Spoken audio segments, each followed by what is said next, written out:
అయిపోయాయి ఇక్కడ పూర్తిగా ఏర్పాట్లు చేస్తా ఉన్నారు రోడ్లు ఏదైతే గ్రౌండ్లు కూడా చదును చేస్తున్నారనే కామెంట్స్ చేస్తా ఉన్నారు ఎందుకు ఇంత అత్యుత్సాహం ఏం చెప్తారు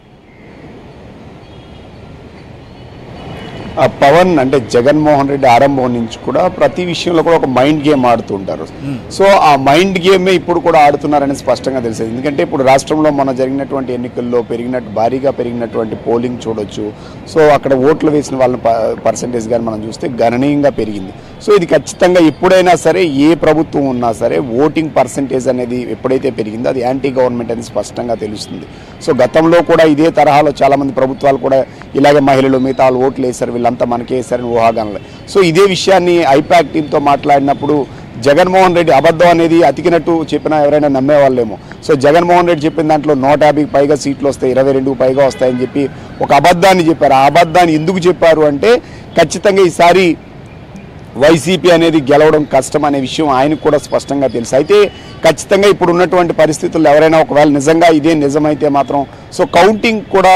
జనాలు దొరకరు కార్యకర్తలు నేతలు వెళ్ళడానికి ఇష్టపడరు కాబట్టి సో ఒక హైప్ని క్రియేట్ చేసి ఉంచాలని చెప్పి ఒక నిర్ణయం తీసుకొని ఈ ప్రకటన చేశారు ఆ ప్రకటన చేసిన వెంటనే ఇక్కడ బొత్స సత్యనారాయణ ఒక ప్రెస్ మీట్ పెట్టి సో మహిళలందరూ మాకే మా సంక్షేమం చూసి మాకే ఓట్లు వేశారు కొత్తగా వచ్చిన వాళ్ళందరూ కూడా మేమే అభివృద్ధి చేస్తున్నామని విశాఖ కానీ మిగతా ప్రాంతాల్లో వచ్చి వేశారని బొత్స సత్యనారాయణ ఓ ప్రెస్ మీట్ పెట్టి చెప్పారు సో అదే రోజు ఓ తేదీని కూడా ప్రకటించినటువంటి పరిస్థితి సో దీన్నంతా కూడా ఏంటంటే మైండ్ గేమ్ ప్రకారంగా ఇటు కార్యకర్తలు వీళ్ళు ఎవరు జారిపోకుండా ఒక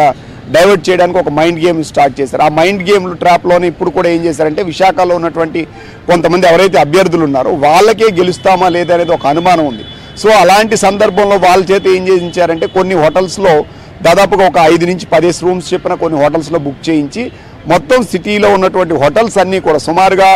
5,200 5,900 వరకు అంటే చిన్న చితక హోటల్స్ అన్ని స్టార్ హోటల్తో కలిపి రూమ్స్ ఆక్యుపెన్సీ ఉంటుంది సో ఇవన్నీ చూసి ఏంటంటే వీళ్ళు ఒక్కొక్క హోటల్స్లో ఒక 5-10 రూమ్స్ వీళ్ళు బుక్ చేసి వీళ్ళు బయటికి ఏం రూమ్ తీసుకువెళ్ళారంటే జగన్మోహన్ రెడ్డి ఆల్రెడీ చెప్పారు సో ఆయన చెప్పారు కాబట్టి ఖచ్చితంగా ఏదో జరిగిపోతుంది విశాఖపట్నంలోనే మరి బొత్స సత్యనారాయణ కూడా చెప్పారు ప్రమాణ స్వీకారం ఇక్కడే చేసేస్తారని ఒక వేవ్ని తీసుకెళ్లి ఒక అబద్ధ ప్రచారానికి సో బలం చేకూర్చే పని కోసమే ఇదంతా చేశారని స్పష్టంగా తెలిసింది ఇప్పుడు కూడా మనం చూసుకుంటే హోటల్స్లో చాలా మెజార్టీ రూమ్స్ ఖాళీ ఉన్నాయి ఇంకోటి ఏంటంటే సమ్మర్ వెకేషన్స్లో విశాఖపట్నంలో 60% ఆక్యుపెన్సీ అనేది ఎప్పుడూ ఉంటుంది సో అక్కడక్కడ 1-2 రూమ్స్ ఎవరైనా అప్పుడు అది టీడీపీ కావచ్చు వైసీపీ కావచ్చు ఎవరైనా బుక్ చేసుకుంటారు సో దాన్ని కావాలని హైప్ క్రియేట్ చేస్తున్నారు ఇప్పుడు ఈ రోజు మీరు స్టార్ హోటల్స్లో ఎక్కడ అడిగినా అన్ని చోట్ల 8, 9, 10 తేదీల్లో రూమ్స్ దొరుకుతున్నాయి ఇందులో ఎలాంటి సందేహం లేదు అయితే దీన్ని ఒక హైప్ కింద క్రియేట్ చేసి ఎందుకంటే ఈ వైసీపీ ఖచ్చితంగా గెలవదు అని తెలిస్తే 4వ తారీఖున జరిగిన కౌంటింగ్ సంబంధించి అభ్యర్థులు కూడా ఎవరు వెళ్ళడానికి ఇష్టపడని ఒక దీన్ని సో కార్యకర్తలు భయపడతారు లేకపోతే వాళ్ళ మనోధైర్యం పెంచడం కోసం ఒక హైప్ని క్రియేట్ చేస్తున్నారు తప్పితే వాస్తవంగా లేదనేది ఉంది మరోవైపు ఇక్కడ బుక్ చేసినటువంటి అభ్యర్థులు ఉన్నారు వాళ్ళకు కూడా అనుమానం ఉంది ఏంటంటే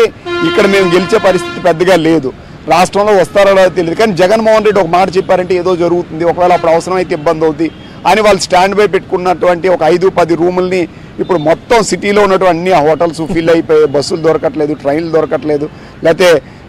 ఇది ఒక అబద్ధ ప్రచారాన్ని నిజం చేయడం కోసం ఒక హైప్ని క్రియేట్ చేస్తున్నారు తప్పితే వాస్తవంగా అయితే ఇక్కడ ఏమీ లేదని స్పష్టంగా చేయొచ్చు మీరు ఎవరినైనా ఇప్పుడు స్టార్ హోటల్స్లో ఎవరికైనా మీరైనా డైరెక్ట్గా కాల్ చేసి ఒకసారి అడిగితే స్పష్టంగా ఏముంది అనేది మీకు కూడా తెలిసేటువంటి అవకాశం ఉంటుంది ఖచ్చితంగా అది ట్రైల్ వేస్తే ఖచ్చితంగా ఇప్పుడు మనం కూడా చాలామందిని ఎంక్వైరీ చేస్తే ఎక్కడా లేదనేది మాత్రం స్పష్టంగా తెలుస్తుంది అయితే దీన్ని ఏంటంటే ఒక హైప్ని క్రియేట్ చేసి ఎక్కడా తగ్గకుండా ఉండడం కోసం మరోవైపు ఏంటంటే ఇప్పుడు జగన్మోహన్ రెడ్డి కానీ మిగతా వాళ్ళు కానీ ఎవరూ లేరు సో వీళ్ళు లేనప్పుడు కార్యకర్తలు మనోధైర్యం దెబ్బతింటుంది అనే ఒక దీంతో వాళ్ళ పెంచడం కోసం ఒక అబద్ధాన్ని